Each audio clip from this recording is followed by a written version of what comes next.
Hello, everybody, and welcome to the Interactive Brokers Sense of Security podcast. Today, I'd like to welcome back Jeffrey Fidelman, CEO of Fidelman and Company, to continue our IPO series. Today, we'll be discussing the fundraising funnel. Welcome, Jeffrey. How are you? I'm doing very well. Thanks for having me back, Mary. It's our pleasure. So, what inspired you to approach fundraising with this sales pipeline mindset, and how does that shift the way founders should think about investor outreach? I guess for a reminder for those that heard the first cast, or even if this is the first one that they're listening to, my background was in investment banking for quite some time at Morgan Stanley, then HSBC. And what I really learned and recognized there was their systematic approach to whether it was fundraising or anything else that was done at those banks. And I just had this conversation earlier. And when I moved over into venture capital, as a partner at a venture fund, immediately what I recognized in terms of differences specifically around fundraising was that most entrepreneurs, founders, emerging managers, when they were raising capital, a lot of what they were doing was either spreadsheet focused or in some sort of CRM that they were probably mismanaging.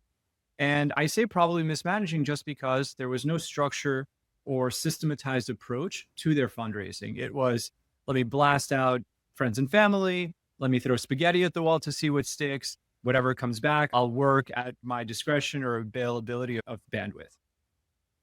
And that's why we ended up starting this business 10 years ago to say, look, let's take systematic approach, process-oriented approach to fundraising that investment banks and institutions currently use and apply a very similar structure, no, not a template, but rather the structure of doing the same thing to raising capital for early stage companies.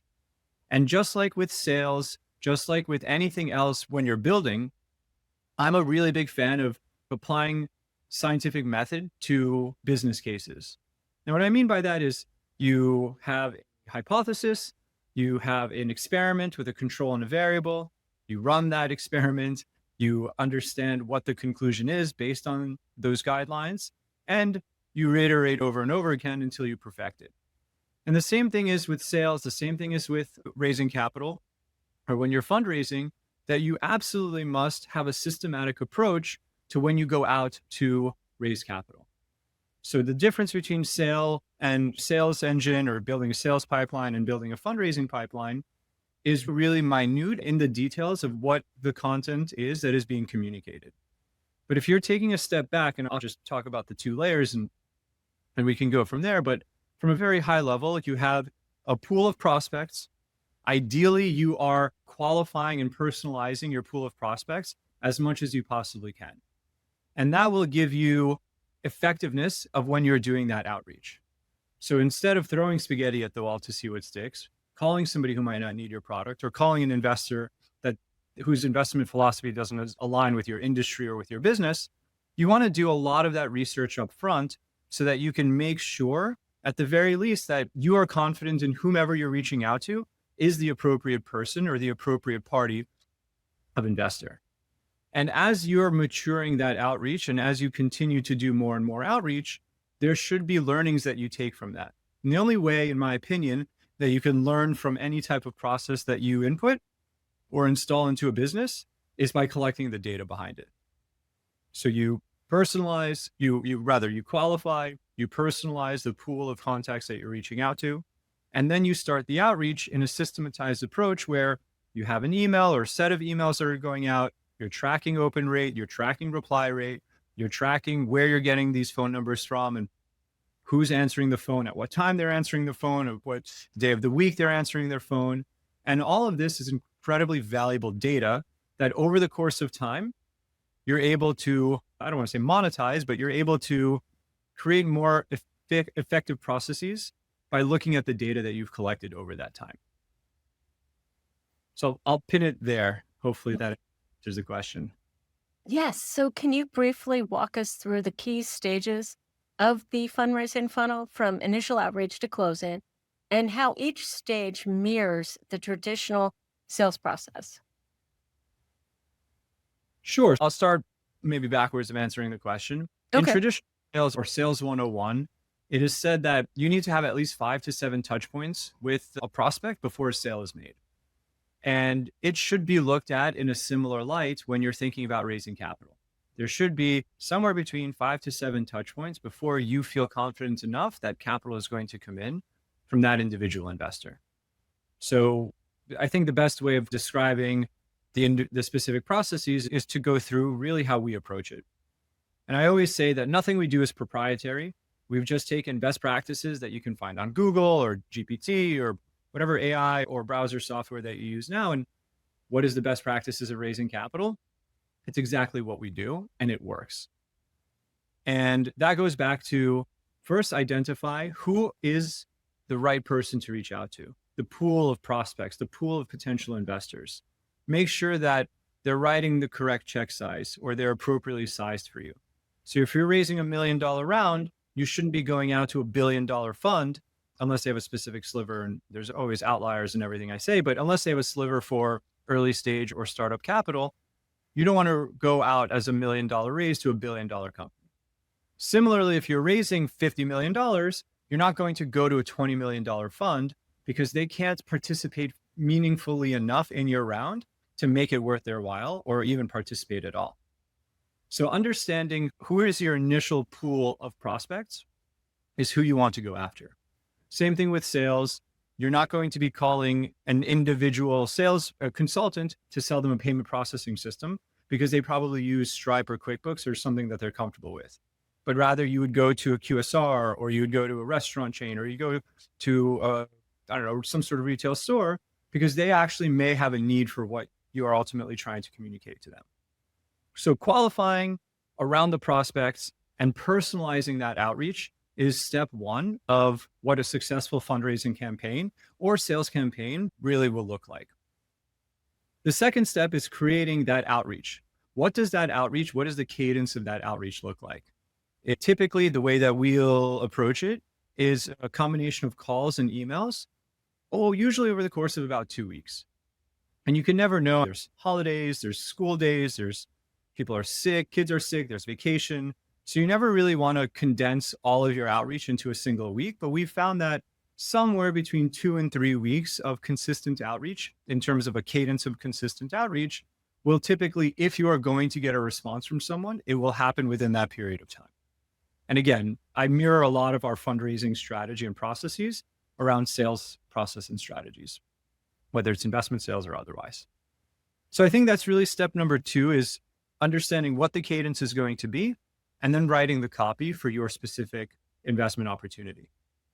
The copy, whether it's a phone call script that you have in mind or a copy, meaning the email sequence that are going out, really should convey what you are, what you do, rather what your company does, whether it's a product, service, or otherwise, where you are in terms of ready to raise capital and maybe some financial or milestone achievements that you've recently accomplished, and then what you're looking for. So in terms of investment, I am looking to raise capital. And I think that's totally fine with reaching out to investors because at the end of the day, and this is something we talk about a lot internally as compared to a traditional sales process, is that you have so many BDRs, SDRs, so business development representatives and sales development representatives that work in, let's say, software sales as an example. And we probably all have gotten these types of calls, whether it's software or refinance or mortgage or get a hip replacement. That was a big thing for a while, I remember. And you're getting calls or people are calling prospects that do not need your solution, which is often the case.